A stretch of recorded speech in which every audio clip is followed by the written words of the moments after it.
이지리토크 정치평론입니다. 젊은 층을 중심으로 일고 있는 윤 어게인 바람도 심상치 않아 보입니다. 오늘은 윤 어게인을 실현하려면 이라는 제목으로 말씀을 드리겠습니다. 시청하시는 도중 구독, 좋아요 부탁드립니다. 윤 어게인과 스탑 더 스틸 운동. 헌재의 쓰레기 판결로 대통령이 자리에서 내려온 지 열흘이 넘었습니다. 4월 14일 오전에는 법원에서 내란죄 1차 심리도 열렸습니다. 대통령은 법정에서 82분 동안의 변론을 통해 내란죄의 불성립을 강조하며 사법사상 이런 사건을 내란죄로 심판한 예가 없다고 강조했습니다.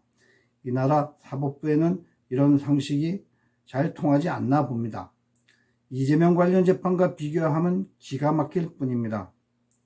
요즘 홍대 등 대학가라든가 서초동 등 서울 거리에서는 윤 어게인을 외치며 시가행진을 하고 있는 분노에 찬 젊은 청년들을 쉽게 만날 수 있습니다. 6월 3일로 갑자기 다가온 대선 일자와는 무관한 듯 이들은 윤 어게인을 외치고 있으며 윤 어게인은 어느덧 우리 젊은 청년들의 문화로 자리매김하고 있습니다.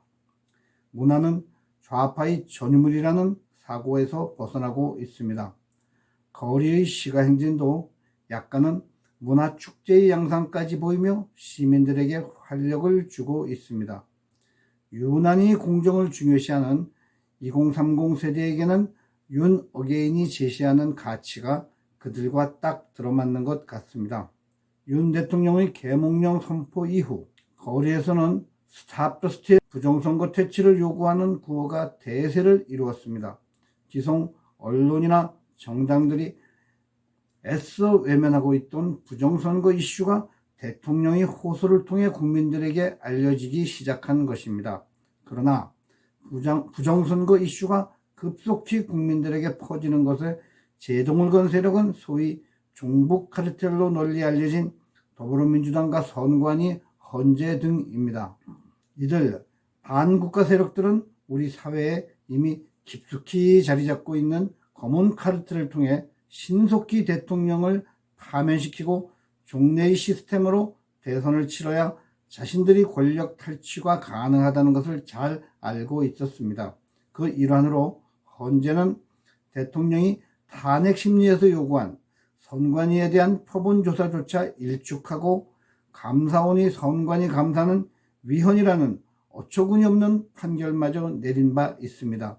가제는 개편인 것이 확연히 드러났습니다. 기이한 수준의 헌재 판결과 그 이후 윤 대통령 구속을 외치고 있는 이들 패거리들의 움직임을 뒤늦게 간파한 세력이 바로 젊은 보수 청년들입니다.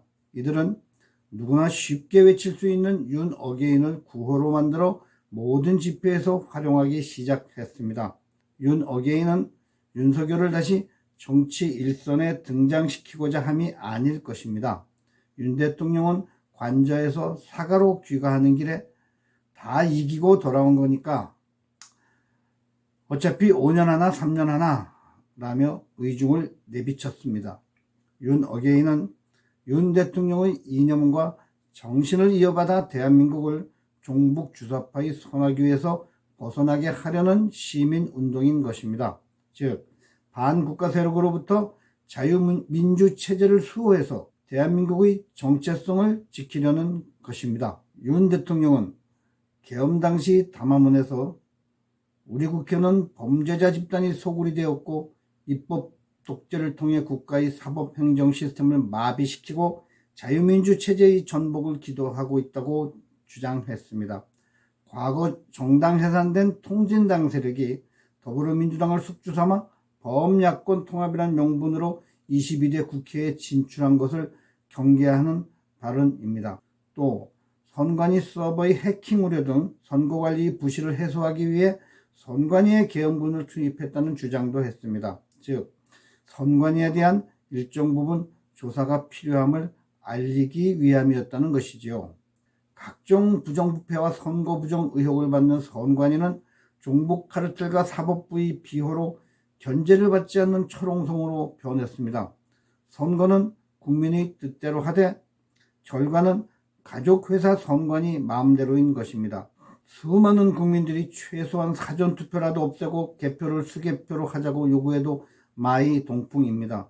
그 두 가지가 부정선거의 핵심이어서인지 선관위는 요지부동이고 최대 수혜자 더불어민주당은 모르쇠로 일관합니다. 자신들이 부정한 일이 없으면 국민적 의혹 해소를 위해 못 들어줄 요구도 아닌데 참 이상한 일이 벌어지고 있습니다. 윤석열 정신을 가장 싫어하는 자들이 바로 종북주사파 반국가 세력들입니다. 이들은 가당치도 않은 내란죄로 대통령을 올감해 감옥에 보내려는 시도를 끈질기게 하고 있습니다. 대통령에게 구속 취소 판결을 내린 판사를 탄핵하라는 좌파들이 청원도 5만 명을 넘었습니다.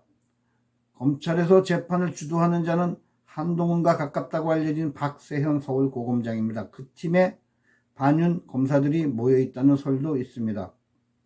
탄핵이 끝났다고 다 끝난 게 아닌 것입니다. 저들은 대통령이 자유의 몸이란 대통령이 주장한 정신의 불씨는 꺼진 게 아니라는 것을 알고 있습니다. 대통령을 가둬놓고 국민들과 차단시켜야만 마음이 놓이는 것입니다. 헌재도 돌파했는데 사법부라고 못할 것 없다는 입장입니다. 박근혜 대통령도 감옥에 보냈는데 못할 일 없다는 것입니다. 그 어려운 이재명의 공직선거법 2심도 무죄로 이끌어냈는데 내란죄는 더 쉬울 수도 있다는 판단일 것입니다. 국민의힘에서 대선 일정이 발표되었습니다. 일찌감치 경선 포기를 선언한 원희룡 전 장관을 비롯해서 오세훈 서울시장, 박형준 부산시장, 김태흠 충남지사 등 광역지자체장과 이정현, 김기현 전 대표와 윤상현 의원이 대선에 나서지 않기로 했습니다. 유승민은 당내 경선에는 참여하지 않겠다고 합니다.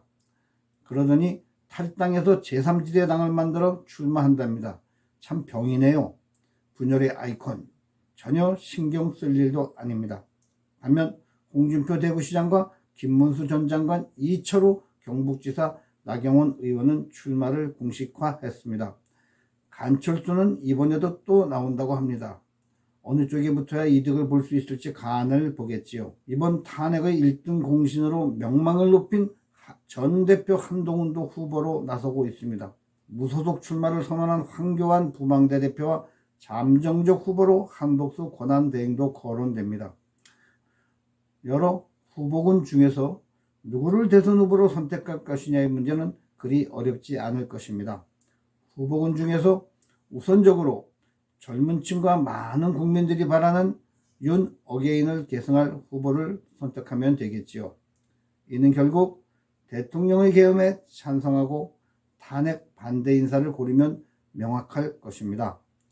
국민의힘을 미워하시더라도 당연 자격이 있으면 반드시 후보자 투표를 해야 합니다. 여기서 크리티컬한 문제가 제기됩니다.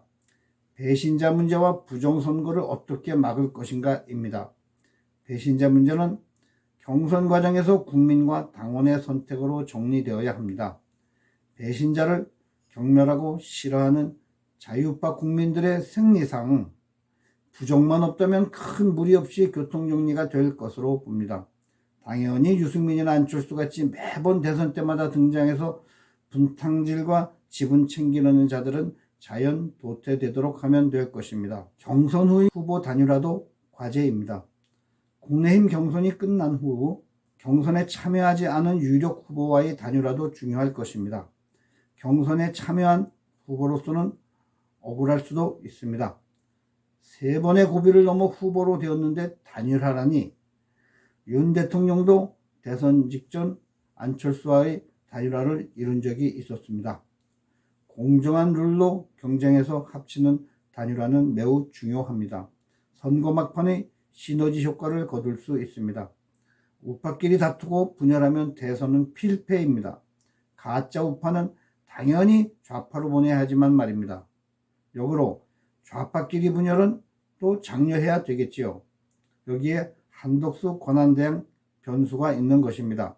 본인은 아직 뚜렷한 의사표명을 망설이고 있지만 여론조사 공정의 4월 14일자 여론조사에서 범여권 후보의 1위를 차지한 점을 간과해서는 아니 될 것입니다.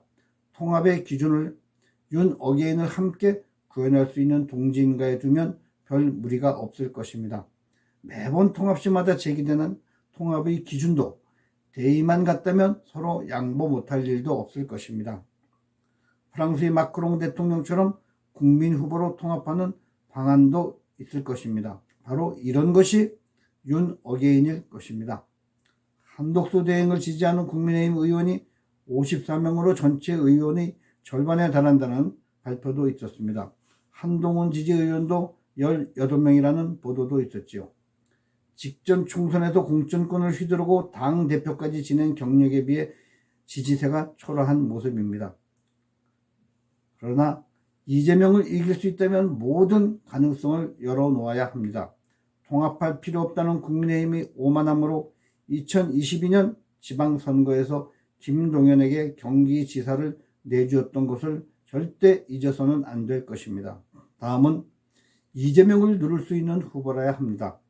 여러 후보들이 각각 일정 부분에서는 이재명과 비교 우위를 가질 수 있는 부분이 있을 것입니다. 함께 가야 할 이유가 되는 것입니다. 지난해 말 기준 대한민국의 국가부채와 개인부채가 각각 6%, 7% 줄었다는 결과가 발표되었습니다. 좌파가 망친 국가 경제를 우파 정권이 집권하며 정상 궤도에 올리고 있는 것입니다. 세계적으로도 유례가 없는 일입니다. 만약 더불어민주당이 집권에 성공한다면 저들은 3권을 모두 장악한 전체주의 국가의 완성을 이루게 되는 것입니다. 그들이 제일 먼저 착수할 일은 윤 어게인을 역사 속으로 사라지게 하는 것이겠죠.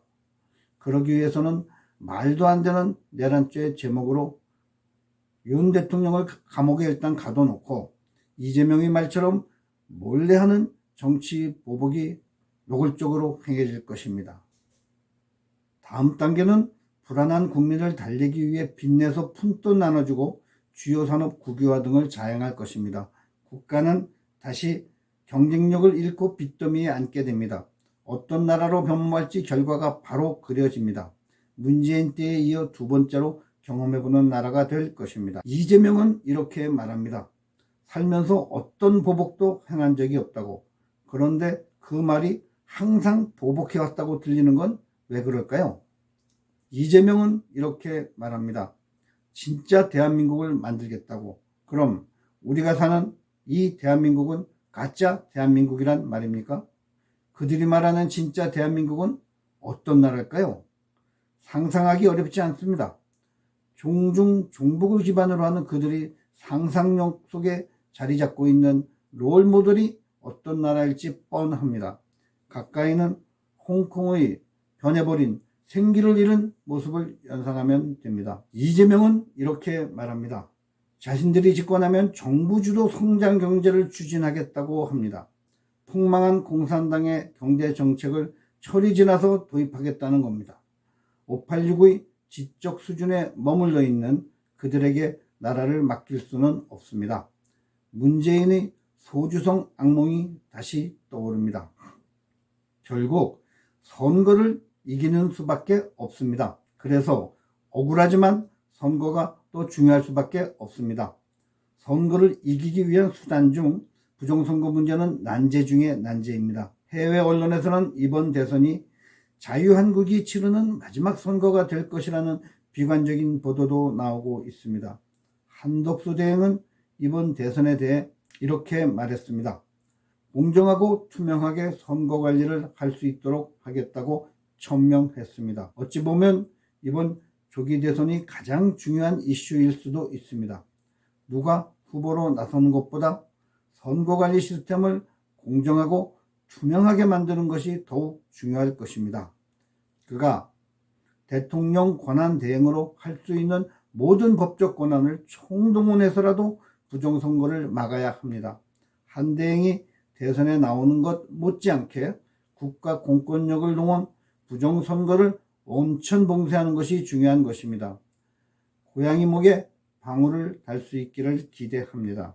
아울러 후보 선출과 대선 결과에 따라 웰빙 정당 국민의힘의 대대적 개편도 함께 이어지기를 기대해 봅니다.